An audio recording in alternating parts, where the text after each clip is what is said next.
বিসমিল্লাহির রহমানির রহিম। আসসালামু আলাইকুম। এটা হলো চিতই পিঠা। আর বাঙালির ঘরে প্রতিদিনই সকাল বিকাল চিতই পিঠা বানানো হয়। আমি সেটাই বানালাম আর আপনাদের সাথে শেয়ার করলাম। আর এটি আমি কী উপকরণ দিয়ে কীভাবে বানালাম আপনাদের সাথে শেয়ার করবো, আপনারা দেখতে থাকুন।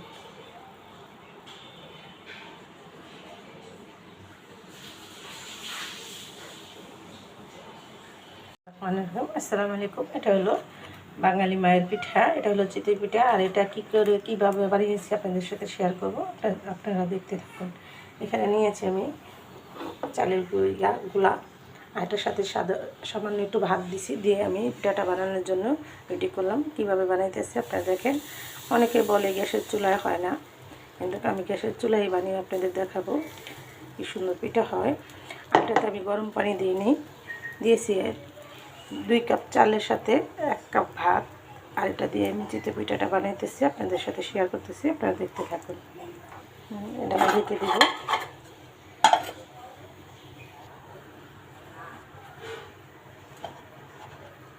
দেখেন কত সুন্দর ফুল উঠছে।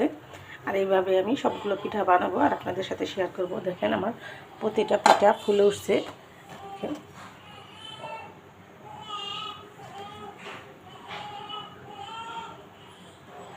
ঘরে বানানো খাবারের মতো আপনারা বাহিরে যতই খান, আমি ছোটাও দিই নেই, কোনো মেডিসিনের কোনো কিছুই দিই নেই।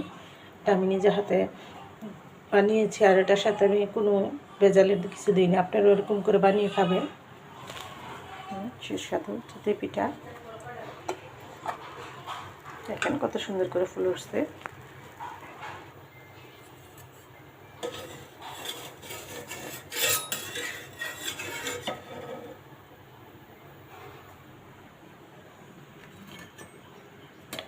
আর একটা পিঠা এখানে দিয়ে দিব।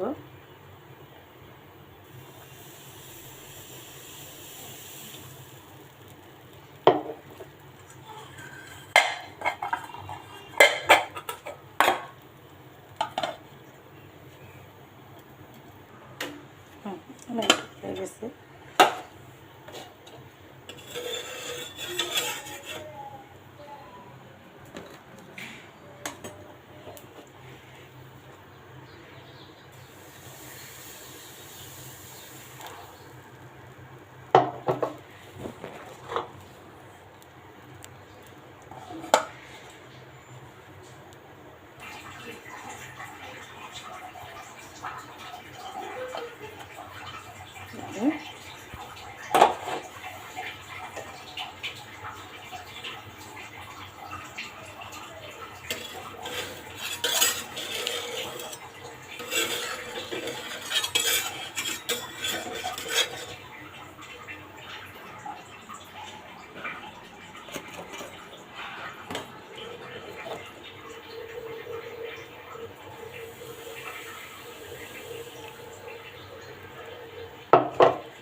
আমার প্রত্যেকটা পিঠাই দেখেন ফুলে উঠছে, কত সুন্দর।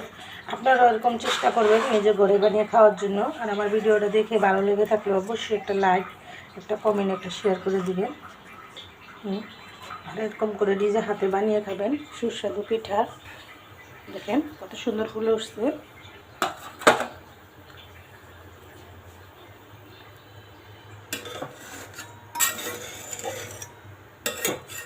একটু পুড়ে নাই, লাগে নাই তাওয়াতে। দেখেন কত সুন্দর হয়েছে। সবগুলো পিঠা একটু পুড়ে নাই, আপনাদের দেখাইতেছি। দেখেন সাদা দগদগে। এগুলো দুধ দিয়েও ভিজিয়ে খেতে পারেন, মাংসের ঝোল দিয়েও খেতে পারেন, সবজি দিয়েও খাওয়া যায়, গুড় দিয়েও খাওয়া যাবে। দেখেন আমার একটা পিঠাও পুড়ে নেই, কত সুন্দর হয়েছে। আর আমি এরকম করেই সবগুলো পিঠা বানালাম, আপনাদের সাথে শেয়ার করলাম। আমার নাতিন বলতেছে ছোটো করে একটা বানিয়ে দিতে। আমরাও এরকম করতাম, ছোটো করে বানিয়ে দিতে হতো। আমার নাতিনের জন্য একটা ছোটো করে দিলাম। আর আমার ভিডিওটা আর এখানেই রেখে দিলাম বড় না করে। আসসালামু আলাইকুম।